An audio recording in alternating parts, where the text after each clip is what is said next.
What's up, everybody? Welcome back to episode 7 of the Go There podcast. I'm your host, Bethany Michelle, and thank you for being here. Today's episode, I want to kind of piggyback off of last week's episode, but in a way more positive manner. I want to talk about are big brands watching local creators? I basically just want to catch you guys up on everything that has happened since last week, per usual, and I want to add in a little bit of updates of things that has happened to me personally since last week, which is really exciting for me. So without further ado, let's just hop right into it. Episode 7 of the Go There podcast. From local food reviews to corporate meetings, this is my big brand era, and I'm ready to share it with you guys. I've said since day one, moment one, if this podcast ends up being nothing, at the end of the year, it'll be a video diary for me. And I'm so excited to announce. I'm so thrilled to share with you guys. Crack a cold one with my bros, Cheers.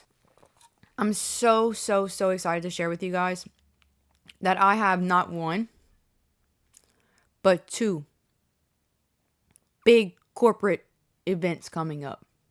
So one, as most of you may know, which is honestly one of the most exciting things. I got invited to the Daytona 500 by Hard Rock Bet as an influencer. Let me say that again. I got invited to the Daytona 500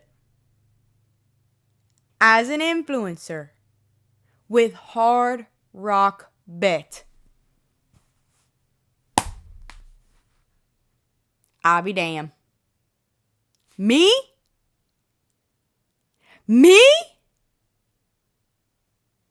And getting invited this week of all weeks is so ironic, so spectacular, and so special because just last week, as many of you may know, just last week, I was told by so many people here in Jacksonville, so many influencers, so many business owners, so many people that did not agree with me being open and honest last week. When it all boiled down and they had nothing else to berate me for, they decided to start the narrative of, you're not going to get brand deals because of the way you treat local businesses.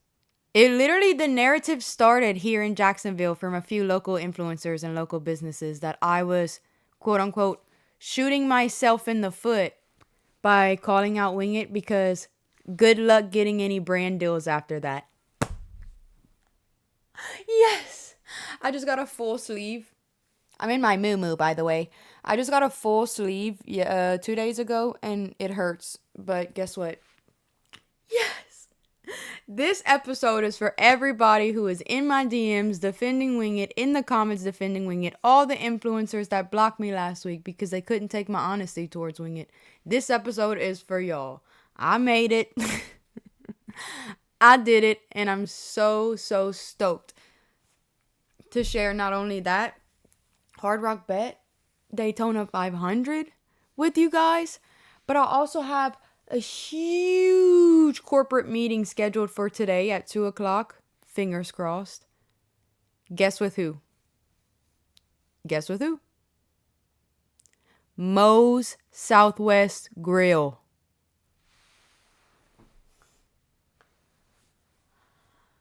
Girl, what? Moe's Southwest Grill reached out to me about 2-3 days ago, letting me know that they have been watching and loving my content. And so today, girl, I have a meeting with the district supervisor, the marketing specialist, and their boss.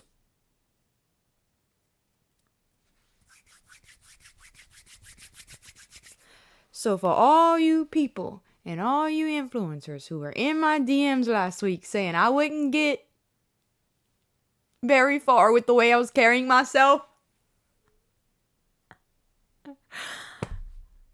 Look who got these brand deals. It just feels so good. I never brag on myself. I'm never like big and boisterous about the stuff I get.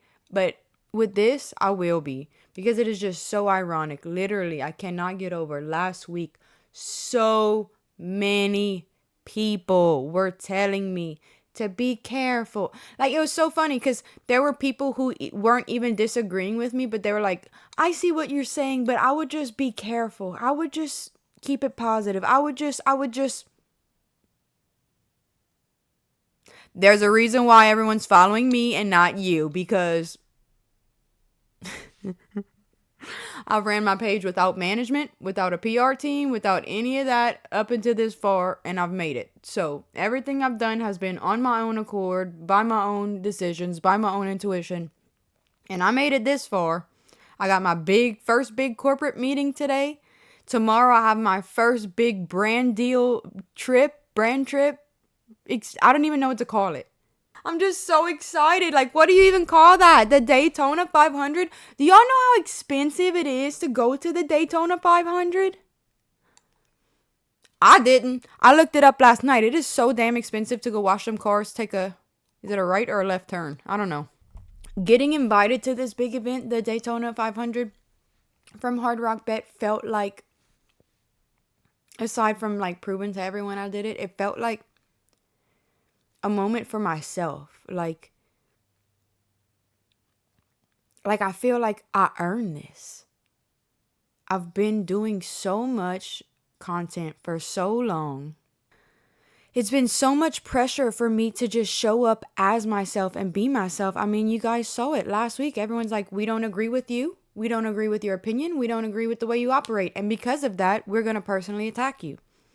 So it's hard to show up and be myself and be loud and opinionated in this day and age, because everyone else has an opinion, to contradict yours.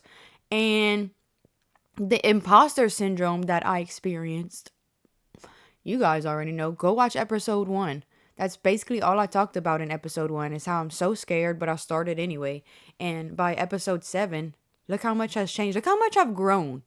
Like, I already know, Lord knows I don't talk proper, but I already know I've made so much progress and growth just with my speech and the way I'm able to articulate my feelings, my thoughts, my concerns, and present that to a camera verbally and give you guys like an insight on how I'm feeling, what I'm thinking, what I'm doing. It's just crazy because I've always made content, right? But this just feels deeper. This is sitting down. You guys are invested. Y'all are getting to know me. You're exploring my mind. It's so much deeper than just a 15-second dance video. And so that imposter syndrome, it was just telling me, like, even whenever I got invited to this Daytona 500, I'm like, why me? But why not? Why not?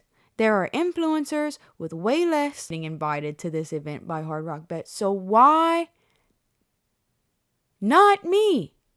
Why the not? Truly. It all comes back down to this imposter syndrome.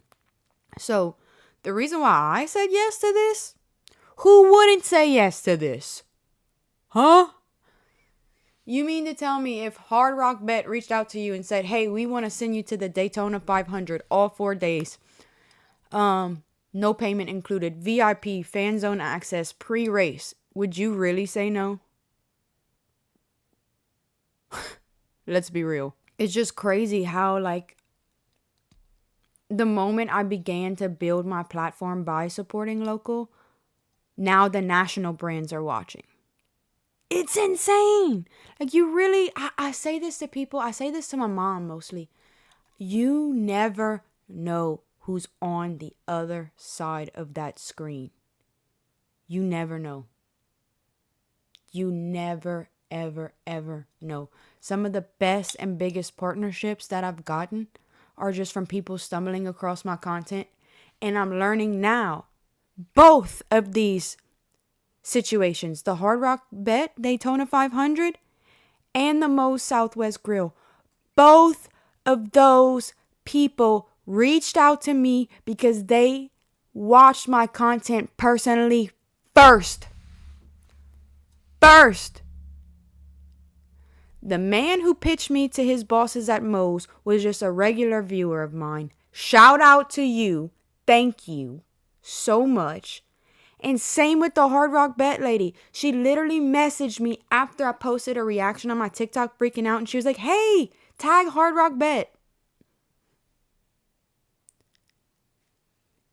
You never know who's on the other end of this screen. And this is why I get so passionate and people think I'm mean and they think I'm mad. Post the content. Post you crying. Post you falling. Post you failing. Post the in-between. This is what most people lose. This is when people start their social media. They have this ego and they think all I can post is the final / end result. But what people truly want to watch is everything through the middle. Because I promise y'all, if I would have just popped up one day and said, oh, I'm working with Moe's Southwest Grill and Hard Rock Bet, everyone would have been like, must be nice. It's because you're pretty. They already say that with seeing and having all the evidence of all the years of all the hard work I've done and all the time, effort, and energy I've poured into my social media. I just lost my train of thought.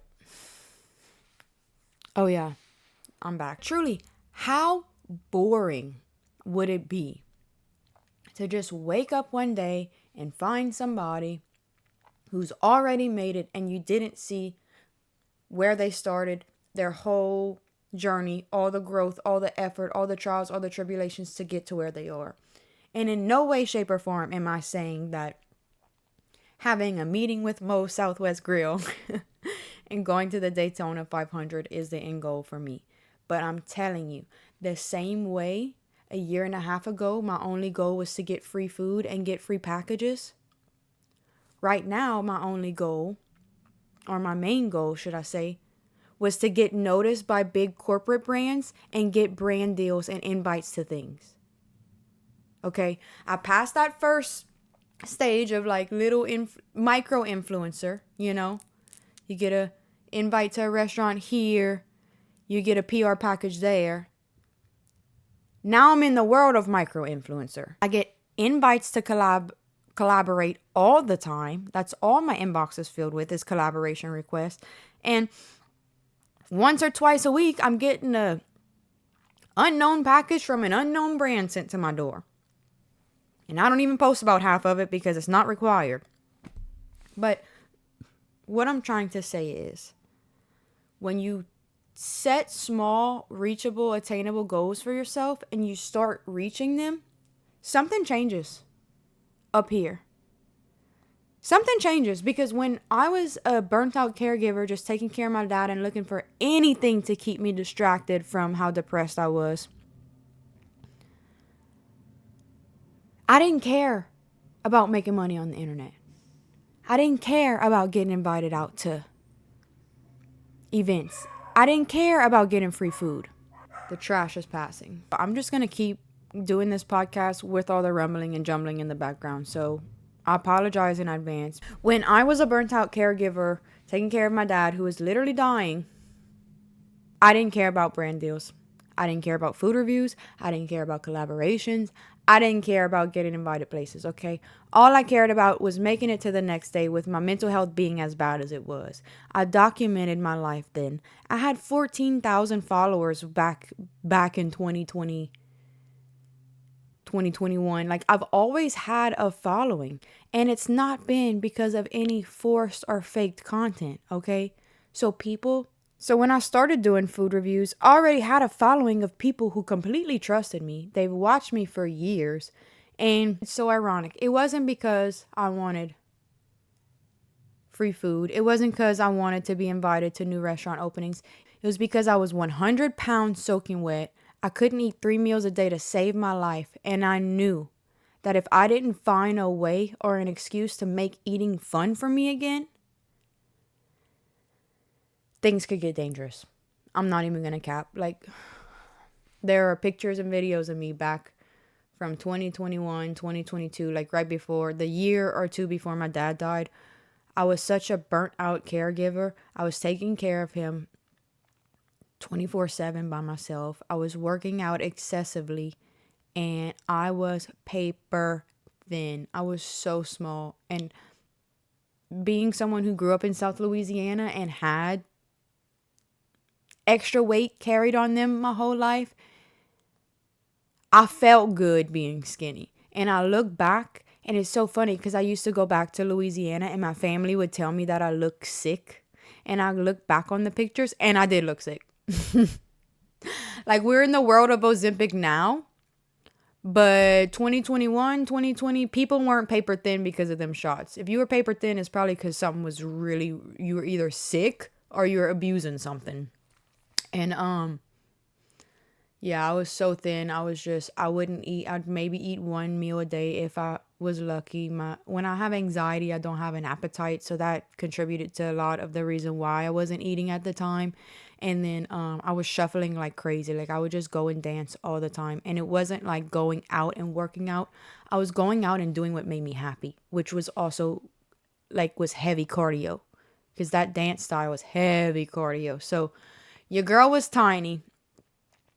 And it's funny because I didn't announce that I even lived in Jacksonville till 2025. If you go look at my social media, you will know I'm in Florida, but you won't know where. I was so scared of people like stalking me and being weird and having that parasocial relationship that I'm now experiencing. I was so scared of reaching the point where I am now. And now that I'm here, I want more. I want more. And I know that there has been times where, let me just give y'all an example. There was someone who offered to do a collaboration with me, but it was something that made me uncomfortable. They wanted me to go go rap with like a rapper. I told them I wasn't comfortable, that I was focusing on paid collaborations at the moment, hoping that that would, deter them. And they were like, we'll pay you. Okay. So I started thinking. I sat back and I was like, okay, well, I'm not really comfortable doing this, but how much money would I be comfortable doing this for, right? And the moment that my brain even put those words together and formed the thought, immediate red flag. Immediate red flag. I knew that this was a dangerous game, a dangerous world, and a dangerous industry that I'm stepping in. Because for me to think, how much would I be comfortable doing this for? That's when I realized. I was like, nope. Just like you brag about being honest with the people about how you feel, your opinion on this, you need to take pride in being authentic and not wavering. You're not going to put a price tag on your comfort zone. It's not happening. It's not happening. So I had the opportunity to make hundreds, potentially thousands of dollars within the last week, and I had to turn it down just because it's not something aligned with what I personally am trying to do right now. And that hurts so bad. That hurts so.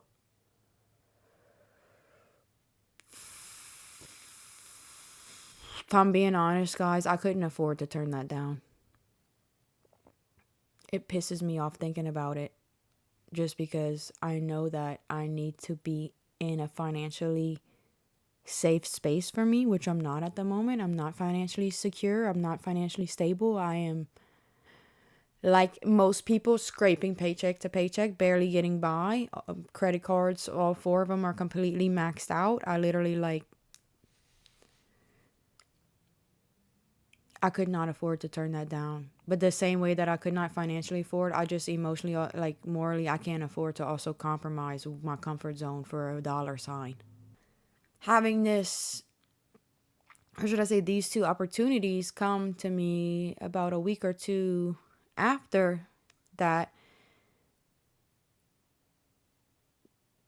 it just it almost seems like, how life gives you tests. It almost seemed like that was my test, and this is like maybe my reward. I don't know. I just know that there are a lot of people that get into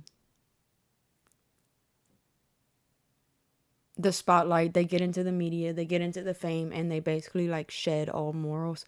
And that's not something I ever plan on doing. So I just hope that you guys watching understand that although the position I'm in, influencer wise, may not be, or career-wise, should I say? I don't know. I just want you guys to know that because I've positioned myself in my career this way, I am being given opportunities and experiences and things that like the average person wouldn't even think of or have the idea that's happening behind the scenes. But that's why this podcast and me being open and honest and transparent is so important to me, because there's so much in this industry and just online and on social media that I personally didn't know until I was like 4 or 5 years into it. And so I know an average consumer, an average scroller, someone who works a 9 to 5 wouldn't know any of this, because it's taken me like 5 years just to be able to see it myself. So I guess my big takeaway is no matter how much it may piss other influencers, other businesses, other people who are in this industry and a part of this game and getting paid to play the game, no matter how much my honesty, my authenticity, my truth rattles, upsets, intimidates those people, I hope on the other side of the coin, it's appreciated by these people, the people who actually watch my podcast, the people who actually sit down and care about me, the people who want to know the thoughts inside of this brain, you know, because at the end of the day, I just want to be transparent with you guys, and I want to make sure that even though you guys may not have the same opportunities or experiences as I do as an influencer, that I'm still relatable, you know, because at the end of the day, we're all just freaking human, and there's something special about someone who can just be open and honest. That's really all I've ever taken pride with my platform in. I don't care how many,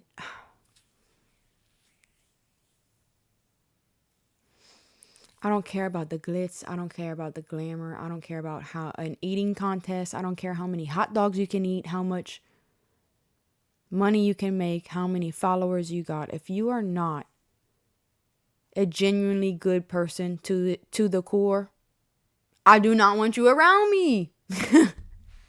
And it's just, I operate with such transparency, authenticity, and I will be damned if that ever stops. Okay, I could have 1,000,000 followers, and I really, really, really hope that I will still be sitting in this bed making podcast episodes and just venting and sharing the way I feel and stuff like this with you guys, because all I've ever wanted since a little girl was to have my own YouTube channel, my own little platform, all that.